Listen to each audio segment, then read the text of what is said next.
video? So actually, I believed this video to be a lot shorter because I thought we already saw all of Guadalajara. So what else is there to show? Why should we even grab another video? We actually discovered a lot of things. We went to some places, ate some more foods, and let's dive into it. One of the first things we went to on a Monday was the street food festival, basically, the Mercado de San Nicolas de Bari. There is a church, a big church, with a very popular service. There were a lot of people visiting the Mass. And in front of the church, there is this big street food festival. It's like many other street food stands that you can find in Mexico, all over the city, in Guadalajara and Ciudad de Mexico, all over the place. You could find basically all kinds of food and all very interesting. I think there were like some TikTok spots or something on this market. So it was super crowded, many people. You can find basically everything from elotes to lunches, from agua frescas of like a million different tastes up to desserts like a bionico. You can find tacos, you can find all kinds of good food. I ate some hot dogs, a really good hot dog every Monday, Mass and Street Food Festival. Next up is the Puente de las Damas, the bridge of the ladies. There's a lot of history to it. The problem is, whenever I go on a tour in Spanish, I still don't understand everything. However, still, I can only recommend going to La Puente de las Damas. It was built in the 18th century and was used to connect the quarter of Mexicalcingo to the rest of Guadalajara over the river called San Juan de Dios. The bridge was funded mainly by a bunch of rich or wealthy women who didn't want to get their feet dirty crossing the riverbed. As the real estate market was freed up in Guadalajara, little by little, the river was pushed away and also the bridge got buried under other kinds of buildings. However, it was rediscovered only like 10 years ago. It was rediscovered, restored.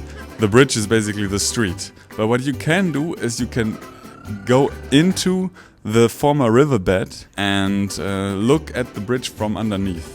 There was this young woman leading through the bridge, talking about the history, engaging with the audience, and also talking some more or less scary little legends around the bridge. All in all, very recommendable little landmark in Guadalajara. What else did we do? We went to the Mercado San Juan de Dios. It is the largest market in all of Latin America, not only Mexico, but all of Latin America. So it is gigantic. It spans around 5 floors, I think, and it is stuffed. So it is very narrow, like the ways through the different vendors are very narrow. You can find all kinds of stuff. It was built in 1958, and ever since it has been in very busy use. It has been used by the locals, but also as a tourist attraction because it is the biggest market. You can find all kinds of stuff.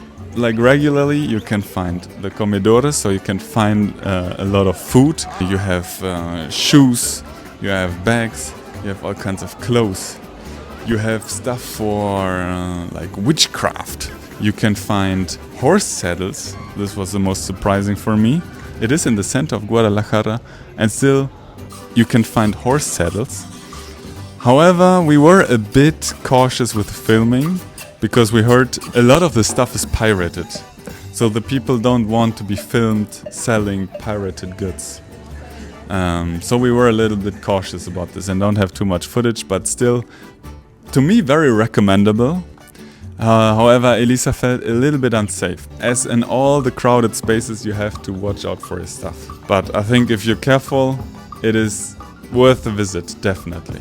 And finally, we did the tour that I already came for in March.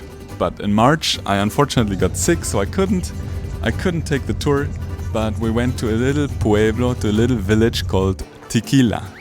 Maybe one or another viewer has heard of this little town. They produce a rather commonly known beverage, a distillate called tequila. It is a very Mexican tourist destination. It is one of those little pueblos mágicos, so like magical villages. It has a very colonial center. You have a cute little town square, and there are so many people walking around the city. Many are drunk. Actually, I think Tequila is one of the few places where you are allowed to drink in the streets, if I'm not mistaken. One very popular drink there is the Cantaritos. What is it? It is lime juice, it's grapefruit juice, it's orange juice, it's orange soda, it is a pinch of salt, and you have tequila. So I think those are the 5 ingredients that you need for making a cantarito. It is usually served in a cute little ceramic pot.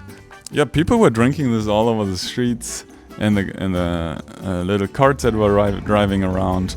There were all kinds of cantarito vendors all over the city center. There was a little Mercado where we had some nice food, and then we went on a tequila tour. So obviously we wanted to see a distillery, we wanted to see or be inside of one of the agave plantations, because tequila is made from agave. And finally we wanted to try 1 or 2 different tequilas. So we took a tour. There were these tour guides all around. You could just go and book, and actually they would lower the prices on the go, so you could always negotiate a little bit down, and it was not expensive. We paid like 250 pesos per person, so it's like 12 euros. For a tour included the transportation around the town, a guide who was telling stuff about tequila, about the town, about the history, about the process, some fun facts. It would include it like there was music in the cart, so there was also like a little bit of party atmosphere. There was already a shot of tequila to boost the mood a little bit inside of the cart, and it really worked, definitely worked. And then we went to a distillery, learned about the process of making tequila. Afterwards there was a tasting of I think 5 different tequilas. We learned 5 different chants, how to say cheers basically in Spanish with a little bit more around it, so they like when it rhymes. Agua de las azules matas. Agua de las azules matas. Tú me tumbas, tú me matas. Tú me haces andar a gatas. Tú me haces andar a gatas. Y con un tequila de más. Y con un tequila de más. Nos haces abrir. Nos haces abrir. La garganta. La garganta. Salud, muchachos. Salud. Afterwards we were brought back to the city center, dropped off, and everybody was in a splendid mood. So the process of making tequila is basically you have the agave plant. So already when driving into Tequila or into Jalisco, you can see all over the place these blue agave plants. It is like a green-blue tone, and this is a typical plant. I think it is called agave tequiliana. This is the plant that needs to be used to make tequila. So the agave plant ripens. It takes, I think, between 7 and 15 years until one agave plant of the blue tequila plant is ready to be harvested. When it blooms, then it's ripe. You cut off all the leaves, and then you have the stem. And the stem is called the piña, so the pineapple, because it kind of resembles a little pineapple. This pineapple is then stored and slowly cooked. Then the cooked agave is pressed, so all the juice comes out. The juice is fermented, and then one time you distill the fermented agave juice, and then you have the tequila. And then you have different kinds of tequila, so right out of the distillery, basically it is very young tequila. But you can also age it, like in an oak barrel. It takes a lot of the taste of the oak barrel. It gets darker, like a brownish, maybe like a whiskey tone, and tastes a bit more interesting to me. So the different types of tequila are the young one, which is stored up to 2 months. From 2 to 12 months, it is called the reposado. From 12 to 36 months, it is called añejo. And more than 36 months, you call it an extra añejo. But for example, if you want to mix it in a cocktail, I think you can just as well use a young tequila usually. So after the tequila tasting, everybody was very sociable, in a good mood. We wanted to go get another Cantarito, but not alone. So we just asked some of the guys, or some of the people, like a group of friends actually, if we could join them, and they went to a very famous location close to Tequila. It is called El Güero. El Güero, I mean, it is something I hear a lot, El Güero. El Güero is a party location, basically. It is a big bar, and it is very famous for the Cantaritos. So of course you can order like one vase, but you can also order 21 liters. And magically we did finish it. Not sure how it worked, but we did finish all of the Cantaritos, and it was a wild party. It was a great group, like really nice people. They just adopted us basically. They were from Jalisco, so actually from Guadalajara, native Tapatíos. A group of young people, like around 25 I think, and they adopted us. They showed us how to dance the banda, or banda norteño. And overall, the atmosphere was great in this place. Like, I mean, there were some people very drunk, obviously. The Mexicans they just know how to party. On our last day in Guadalajara, we went with the cousin of Elisa and his wife to the city center to visit the Panteón de Belén. It is a little cemetery in the city center close to an old hospital. And it is actually a hidden gem inside of the city of Guadalajara. We randomly stumbled into a group of pupils who got a tour through the cemetery. And because of the children, I think the guide spoke in a very interesting manner. I mean, you could really feel that he is interested in his job. He talked about the history, about the architecture. He talked about famous people on the cemetery. He showed us around.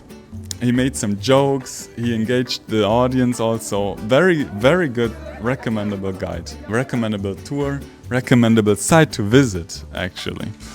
And there are some legends around the cemetery. He also gave us some more tips on what to visit afterwards. Then later passed by the Casa de los Perros, so the house of the dogs. But it's just called like this because it has 2 very large dogs on top of the building. It's also a free entry, and there's a little museum of press, of the history of newspapers and radio, and also like television. All around news basically. A little bit of politics on the side, a little bit of history, but very informative. Nice little museum, great for a stop for 1 hour. And that's how we concluded Guadalajara. It was a great trip, it's a great city, so many young people, so much street art, so much to see, so much to do, so many nice places in the vicinity like Tequila, Chapala. You can go to the beach, to Puerto Vallarta, it's just like 3-4 hour drive. Jalisco, Guadalajara, overall highly recommended. It's a beautiful town, beautiful people, delicious food, and overall a great visit. Thanks all for tuning in another time. Best wishes to everybody that we know, and looking forward to seeing you again. Adios.